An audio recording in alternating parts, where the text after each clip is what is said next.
بہت عرصہ پہلے کی بات ہے۔ ایک شاندار محل میں ایک خوبصورت شہزادی رہتی تھی۔ شہزادی کے بڑے خوبصورت بال تھے۔ وہ گلاب کے پھولوں کو بہت پسند کرتی تھی، لہٰذا ہر کوئی اسے گلاب کی شہزادی کہتا تھا۔ ہر روز شام کے وقت شہزادی بالکنی میں جا کر تالی بجاتی۔ تالی کی آواز پر گانے والی ایک سنہری چڑیا اڑ کر اس کے کندھوں پر بیٹھ جاتی۔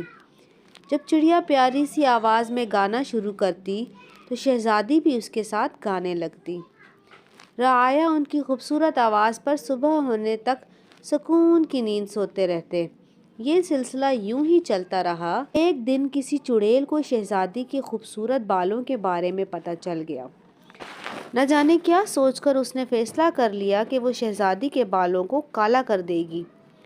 چڑیل نے اپنی جادوئی چھڑی کو استعمال کرتے ہوئے ایک منتر پڑھا تو شہزادی کے بال سرخ سے کالے ہو گئے۔ اگلے روز جب شہزادی روز کی طرح بالکنی میں گئی، چڑیا کے ساتھ خوبصورت آواز میں گانا شروع کیا، مگر اس بار لوگ جاگتے رہے۔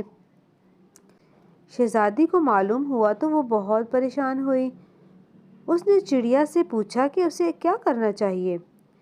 چڑیا کی بتائی ہوئی ترکیب پر عمل کرتے ہوئے اس نے گلاب کی پتیوں کو پانی میں ڈالا اور تھوڑی دیر بعد اس پانی سے اپنے بال دھو لیے تو اس کے بال پہلے کی طرح سرخ اور خوبصورت ہو گئے، اور روز کی طرح جب وہ شہزادی چڑیا کے ساتھ گانا گاتی تو رعایا میٹھی نیند سو جاتی۔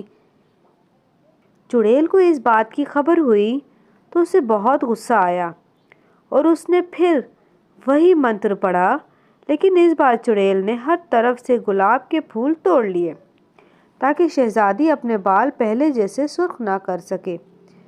یوں شہزادی کے بال پھر سے کالے ہو گئے اور اس رات رعایا کی نیند پھر سے اڑ گئی۔ شہزادی بالکنی میں کھڑی ہو کر رونے لگی کہ اب اس کے بال پہلے جیسے کبھی نہیں ہو سکتے، اور یوں اس کے آنسو کا ایک قطرہ نیچے جا کر فرش پر گرا۔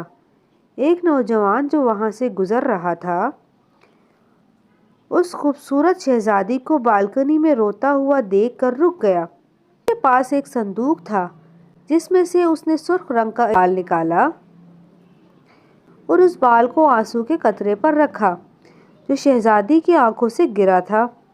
دیکھتے ہی دیکھتے وہ سرخ رنگ کا بال گلاب کے پھول میں بدل گیا۔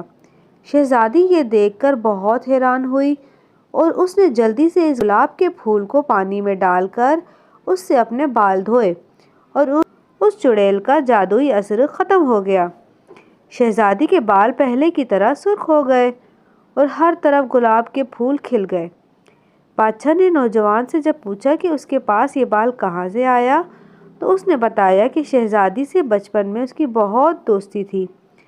ہم نے دوستی کو قائم رکھنے کے لیے دوسرے کے بال توڑ کر اپنے پاس سنبھال کر رکھے تھے۔